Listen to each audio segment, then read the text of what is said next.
The ITDRoll.com Morning After at Cardinals Spring Training is brought to you by Vogel Heating and Cooling, Charter Communications, Dirt Cheap, Fox and Hound Tavern, The Cheshire, Taco Bell, and Metabolic Meals. And just like that, Jaime Garcia sits down for the radio program. Good morning, Hola, Jaime. Jaime. Hola, ¿cómo se dice, man? Muy bien. Tranquilo. Sí, claro. Mis zapatos son azules. How you guys doing? Was he making any sense when he was communicating with you there? Or Yeah, was he it- was. Oh, was he really? Yeah. We did something on the pregame show where someone required that I ask a couple of questions in Spanish for him to come on live, and I battled through it. We put the subtitles you on. did. You Good put job. subtitles Getting on. better. Not really. How you guys doing? Doing good. Good, Thanks man. for coming What on. about yourself? Doing awesome. Fired Yeah. up to be here for another year? Yes, fired up. Feeling good physically, good mentally. Really excited about being here. How'd Matheny do yesterday standing in front of you guys for the his first address of the team as He Cardinals? did awesome, man. He did. He's an unbelievable guy. I really admire the guy, and I think the whole time since I've been here since '06, he's been. When I met him, I knew he was a great guy, and yesterday when he gave that speech, it was pretty awesome. He's a smart guy too, isn't he? Yeah. He's got a well thought out answer to anything you might ask. Yes, yeah. I he's think really also, smart. but I mean, he kind of he demands like respect. There's something about him. I mean, what is it about Matheny? Because you hear from players, no, this guy has something. What do you think it is? Yeah, as soon as you hear him talk, you like you're saying, you want to respect the guy, and because he's a professional. He's a great family member. He talks about family, talks about principles in life, and not just the game of baseball. So you admire the guy, and I think what a great opportunity to have a guy like that as your manager. So that's why everybody's really excited. Anybody on the current roster who reminds you of him in any particular way? I don't know if a Berkman would or a Wainwright I would. think it would be more like a Wainwright. Yeah. Just A when he guy stands there, that's- commands A respect, guy, but he's not yeah, necessarily a loud. guy that's a great dad, great family guy, plus great competitor on the field. That he takes that different and I would say between Berkman and Wainwright guy. Now you lost your pitching coach in Dave Duncan. How will that affect you, or will it have a huge effect on you? Do you think? Yeah, it's he's named I think the best pitching coach of all time, and it's really hard to replace a guy like that. But everybody's really excited about Derek Lilliquist. He's with me personally. He's been with me my whole career. He was my pitching coach when I was rehabbing from surgery, and he knows a lot of the guys in the bullpen. He's worked with them and some of the guys in the rotation too. And like I said, you can't really replace Duncan, but I think it makes things a little easier with having Lilliquist now. I'm sure the philosophy doesn't change at all. It's kind of an organizational philosophy to pitch to contact. Yeah, With that of course. And Lily, he's talked about it already. He learned a lot from Duncan the last couple of years, and he's gonna keep the same philosophy, just like Martini is gonna keep the same from La Russa. And when you look back at the season that you guys put together, are there certain games or certain memories you have that, for whatever reason, when you think back, are the ones that jump to the front of your mind? Are there certain things you think about? We were talking yesterday about when we were in obviously the best one. It was when we were in Houston, when Atlanta lost. That was pretty awesome.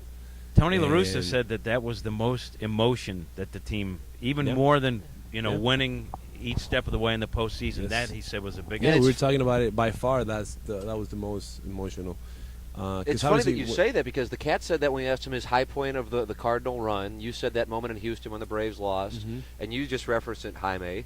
And I think if you asked every Cardinal fan, they would either say Freeze's triple or Freeze's home run in Game 6 or Craig catching the final out. But you Mhm. guys go back before you even got to October. Yeah, and I'm not gonna lie. Winning the World Series was awesome. That's one of the best days in my life, and being in the clubhouse celebrating, it was pretty cool. But that feeling in that clubhouse in Houston was something else. That's. And why was just that? thinking about all the stuff we went through in the month of September, and it was pretty awesome. We felt like little kids jumping around, and it was pretty cool. And another game we were talking about is the one we were in Philadelphia, and Atlanta was playing the Marlins, and we were watching the game. It was after a game. We were watching the clubhouse, and I think Tony was doing his conference. He didn't know what the cheering was about. He thought Yep. it was about like a And football we're all- game. And we're yeah. like, no. And we knew we had to win, and we lost the game before or something like that.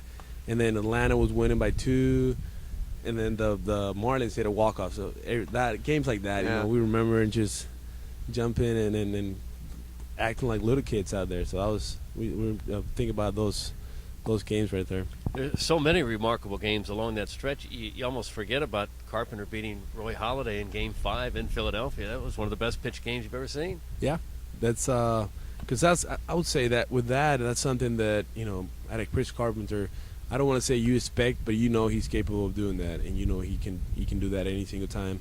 So that's more on the field stuff. We don't really care about that stuff, but not so much. It's more in the clubhouse, the chemistry of the team, and the heart, and that's the things you remember the most. Cardinal starter Jaime Garcia sitting down with us on the ITDRoll.com morning after, live from Cardinal spring training. If I'm not mistaken, and you have to harken back to the first inning, which most people had forgotten by this point, but I hate harkening back. I just decided to harken right there. All right. It's like a Christmas thing. You started one of the greatest games in Major League Baseball history. How's that one feel for you?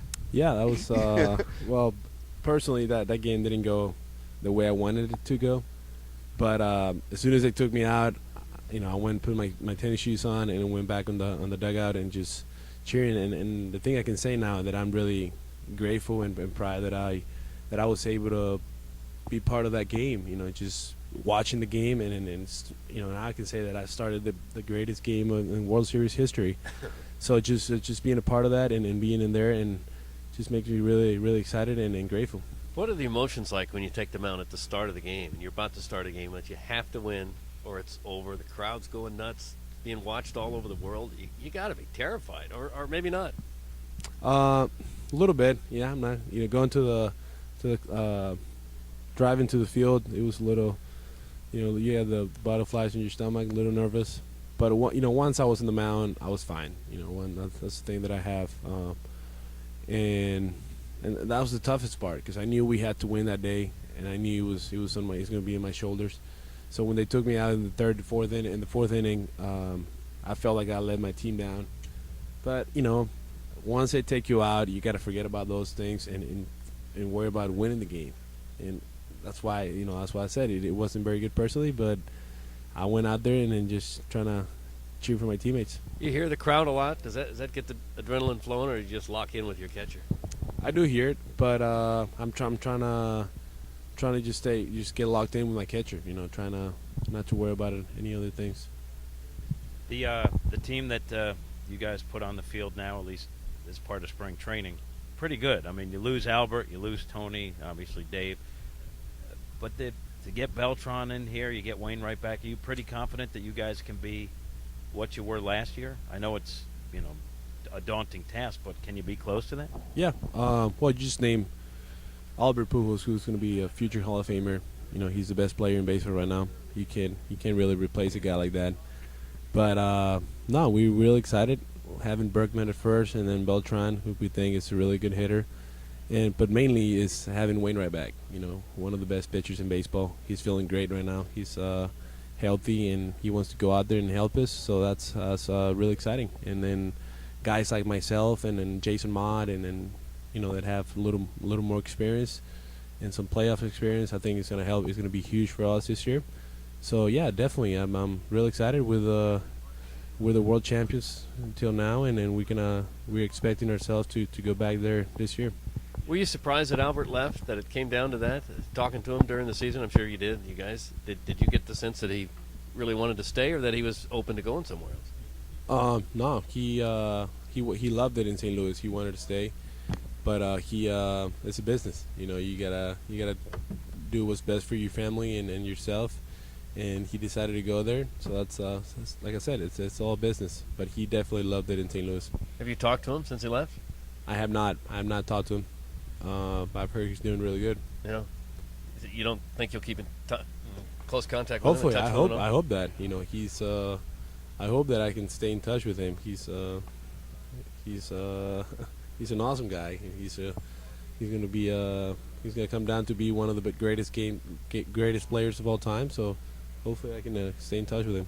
That's probably the hard part about baseball, isn't it? To have these guys that become so close and such good friends to you, and then the next day they're not there, and you don't see them anymore. Yeah, because I knew the Albert as a friend in the clubhouse, not the Albert of that everybody knows. It's So that's kind of hard to, once you're meeting with, hanging out with a guy for 6-7 months, and then all of a sudden he's not there anymore. But you gotta move on, move forward, and then get ready for this year. Well, it ended on an incredible high note. You can't ask for much more than what took place in October, and it's cool that you cite those moments down there in Houston, and when you guys were watching the Braves lose to the Marlins on that walk-off. And I remember that when Tony was doing the press conference, all of a sudden there were these screams, and it was you guys running around like crazy, and that just set the stage for what took place over the final 6 weeks of baseball with the Cardinals winning the World Championship. Jaime, congratulations on last year, and looking forward to being part of one of the best rotations in baseball here in 2012. Thanks so much for sitting down with us, man. We appreciate it. All right, thank you guys. Thank you much. That's Jaime Garcia with us here on the ITDRoll.com Morning After, 590 The Fan, KFNS, and KFNS.com.